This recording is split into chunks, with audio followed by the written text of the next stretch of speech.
Welcome to the Cup of Joe Wrestling Show. Cup of Joe Wrestling Show? With Joey Harris. A podcast for the wrestling fan on the go. So take your favorite beverage of choice and join Joey as he takes a look at some of the biggest shows on the WWE Network.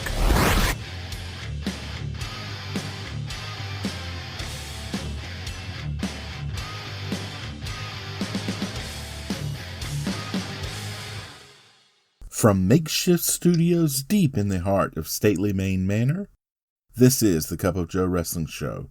I am your host, Joey Harris. Folks, happy Thanksgiving to everyone out there. It is Thanksgiving here in the United States, and I hope that wherever you are, that you all take a few moments just to recognize that even though this year has been absolute crap, you can still find some things to be thankful for. Thanksgiving's my second favorite holiday, Christmas being number one. And this is my Thanksgiving plate. Since it's all about the meal and being thankful, this is my Thanksgiving plate. You have your turkey. Then you have some dressing, or if you prefer to call it stuffing, you have some of that. You have some macaroni and cheese. You have some string bean casserole. You have some cranberry sauce. Don't get fancy. Out of the can is fine. Doesn't matter what brand. You have some cranberry sauce. You have a little gravy. You don't want your plate swimming in gravy. A deviled egg, if you have some, and a roll. That is it. Don't complicate things. Maybe a little sweet potato casserole, if you have some of that. But don't overcomplicate things. You want to feel stuffed and miserable. Then a little pie, either pecan or pecan. We have both. With some whipped cream for dessert. Maybe a pumpkin pie. That's it. Keep it simple. Simple is the key here. And then, since my life also revolves around media as well, required viewing for the holiday. The West Wing Butterball Hotline scene. You can easily find it on YouTube. The WKRP in Cincinnati Turkeys Away episode, a Charlie Brown Thanksgiving, Planes, Trains, and Automobiles, and the Cheers Thanksgiving Orphans episodes from season 5. Required viewing in our house, Thanksgiving week, preferably Thanksgiving morning.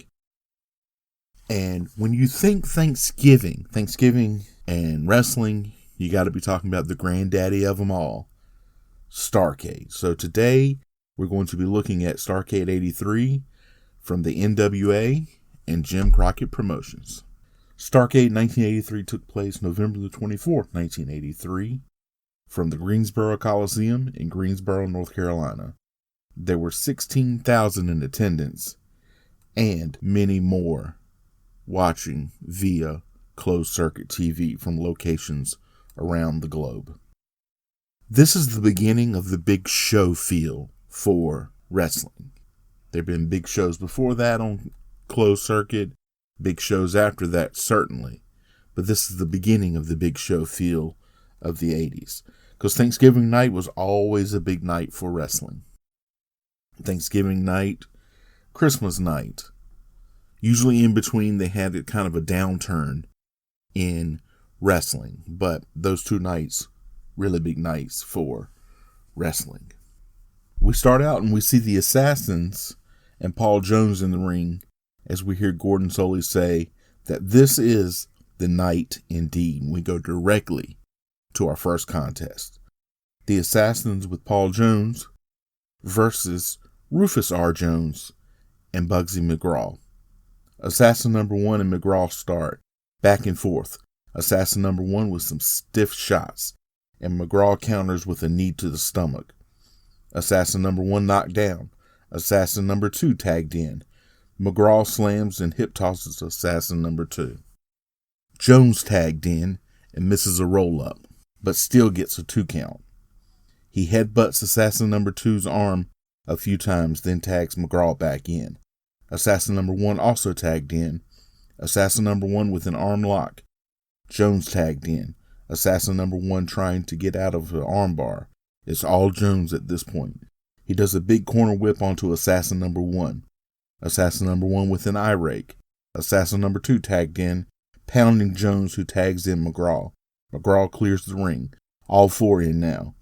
Assassin number 1 trips McGraw up and pins him. Bob Caudle and Gordon Soley with a stand-up talking about the last match. They then do the welcome to Starrcade 83. The sign behind them says Starrcade 83, Flair for the gold, but Flair is spelled F-L-A-R-E.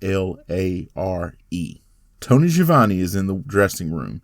He says he's going to be talking to some of the wrestlers tonight. Johnny Weaver and Scott McGee versus Kevin Sullivan and Mark Lewin with Gary Hart. McGee and Sullivan start with some mat wrestling, McGee with some big drop kicks, and Lewin is then tagged in. They battle, then Weaver and Sullivan tagged in, running the ropes. Lewin tagged in, and Weaver hit some big elbows. McGee tagged in. Sullivan tagged in with some big elbows and a snap mare. Lewin tagged in. He gets McGee down, and Sullivan then back in. Quick tags as they keep McGee down.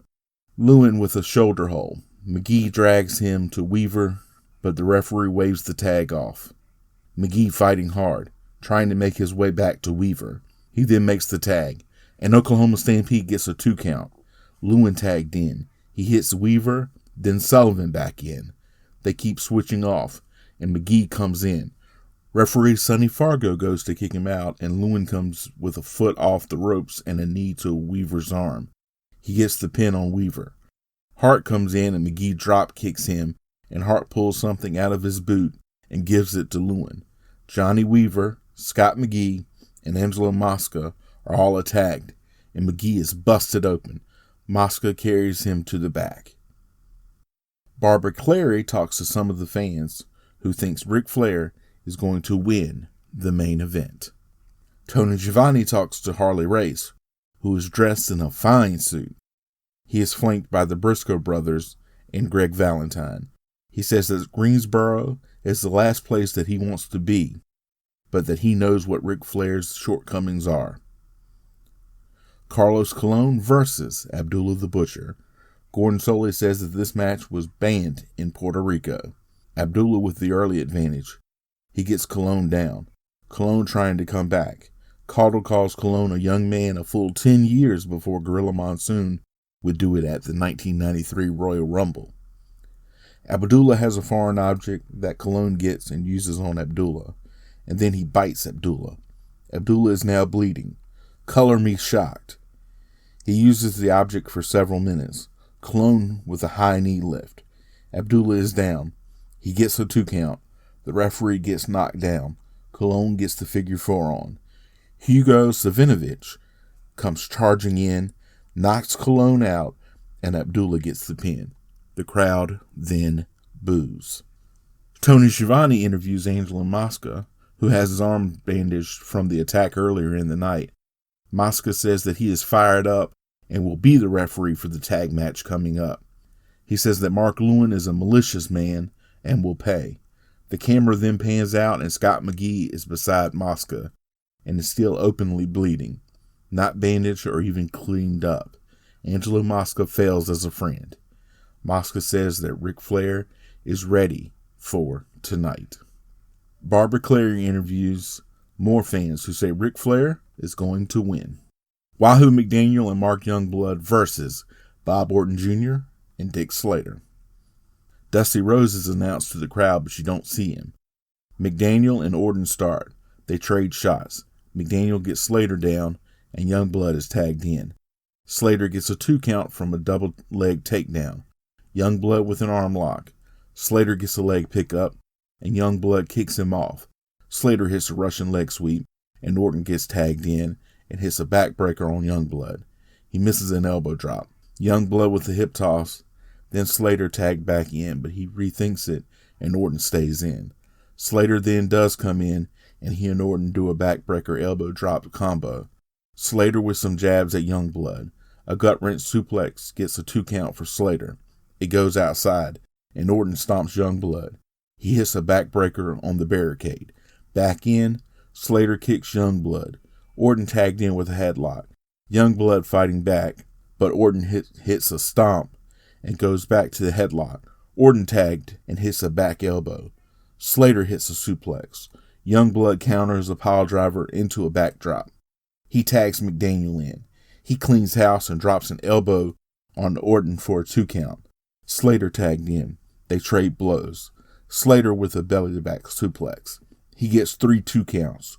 Orton tagged in and he and Slater deliver a double elbow to McDaniel. Orton then drops several knees to McDaniel. Slater tagged in, but he accidentally hits Orton.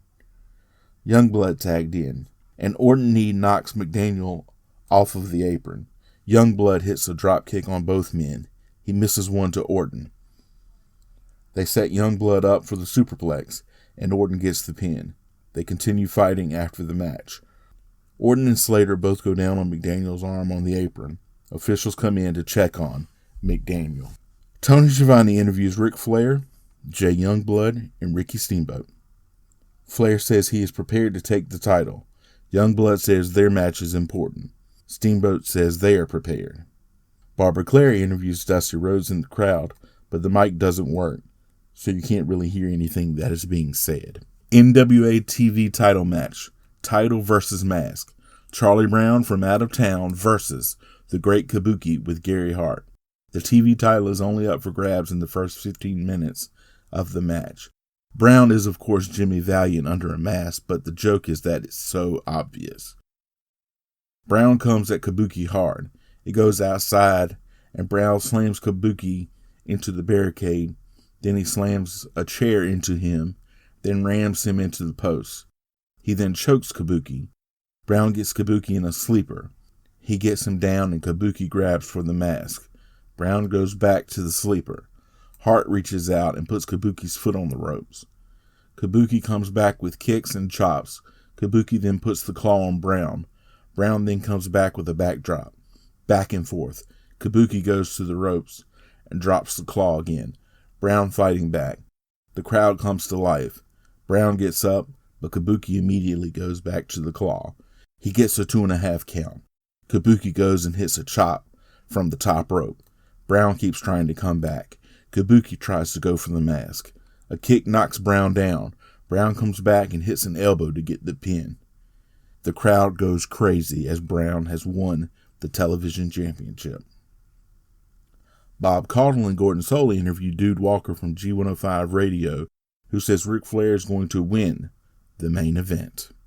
Caudle and Soley then reset the rest of the evening by previewing what's still to come, including a dog collar match, and Soley brings up his past with Roddy Piper doing commentary in Georgia. Tony Schiavone interviews Bob Orton, Dick Slater, and Harley Race about the bounty on Ric Flair. Orton says Race will retain the title. Race says he has it all because he has collected the info on how to beat Ric Flair.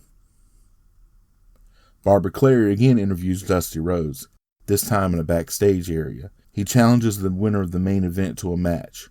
He thinks Harley Race is going to win. The dog collar match. Greg Valentine versus Roddy Piper. Valentine is the United States champion at this time, but the belt is not on the line. They start out having a tug of war with the chain.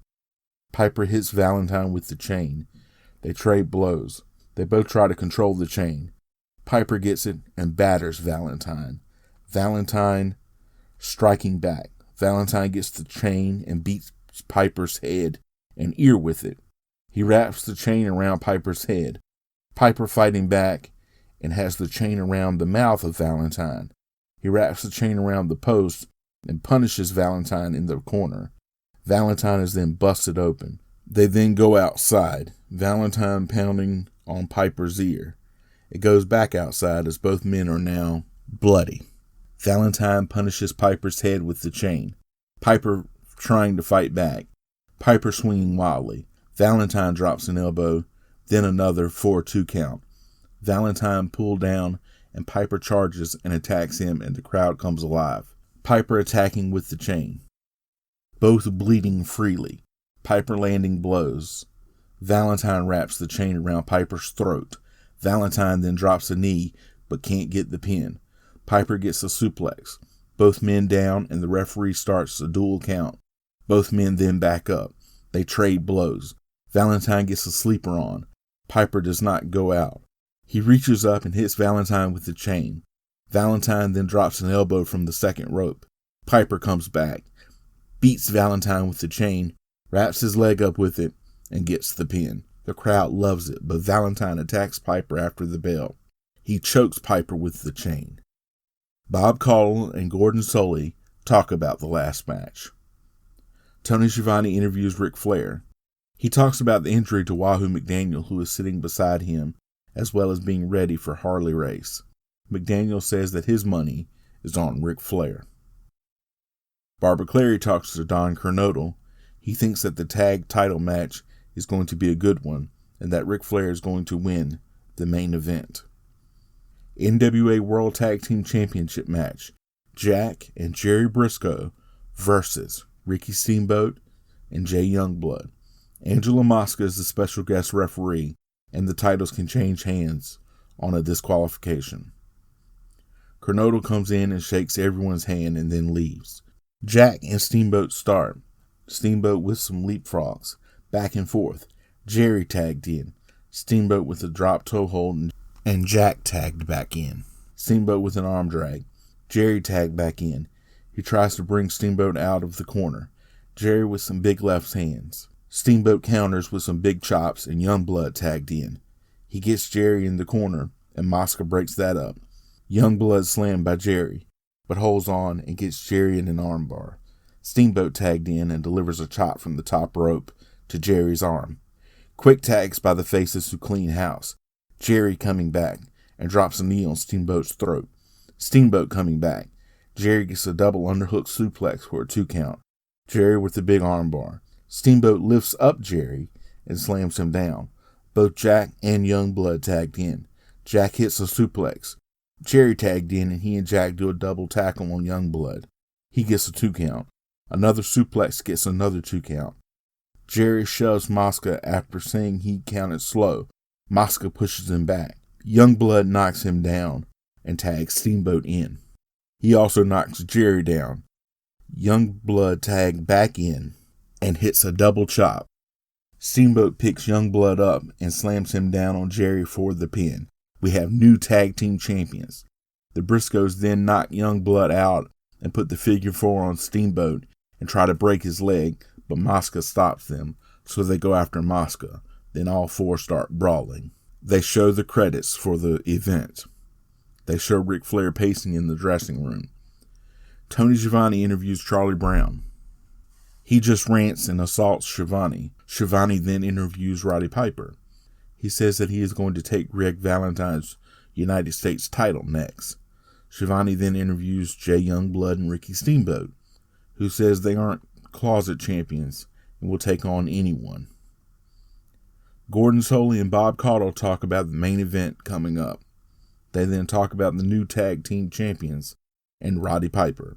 This is called filling time while they put the cage up. Gordon gives a shout out to Puerto Rico for tuning in to Closed Circuit. Barbara Clary talks to Dusty Rhodes again, but it's about the same thing that he said before. Gordon Solie and Bob Caudle talk about the cage going up. They have James Weeks sing the national anthem. The 2001 theme plays as a strobe light, disco ball, and a laser light go off. Finally, Ric Flair is shown backlit with fog behind him as he walks that aisle. Police have to escort him to the ring so that he can actually get there. Harley Race then makes his way to the ring. It's time for our main event, NWA World Heavyweight Championship match, Harley Race versus Ric Flair. A cage match. Gene Kiniski is the special guest referee. They are face to face as they go over instructions.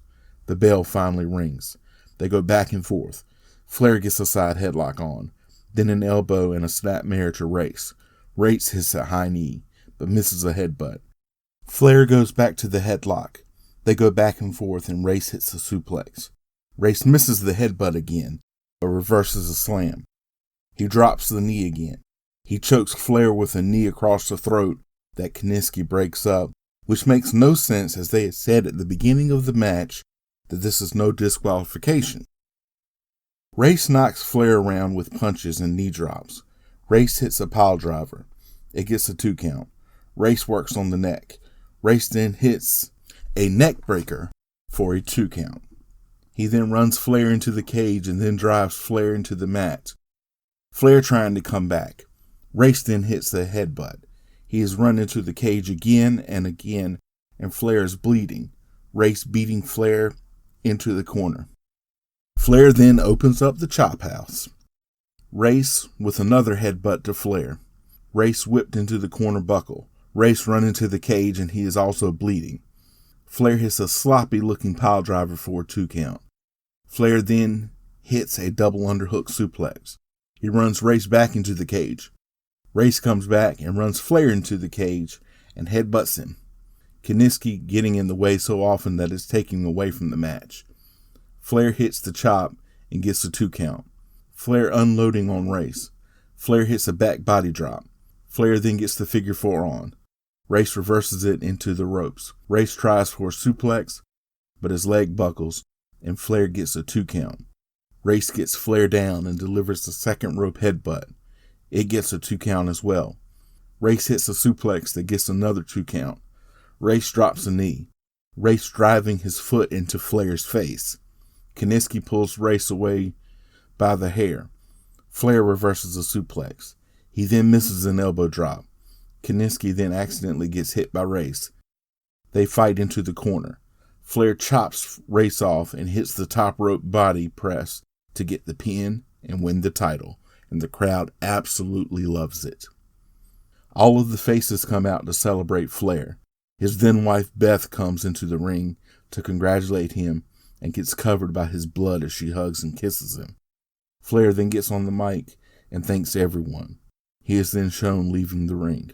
Bob Caudle and Gordon Soley talk about the match, the title, and the event. Tony Schiavone talks to Ric Flair in the dressing room.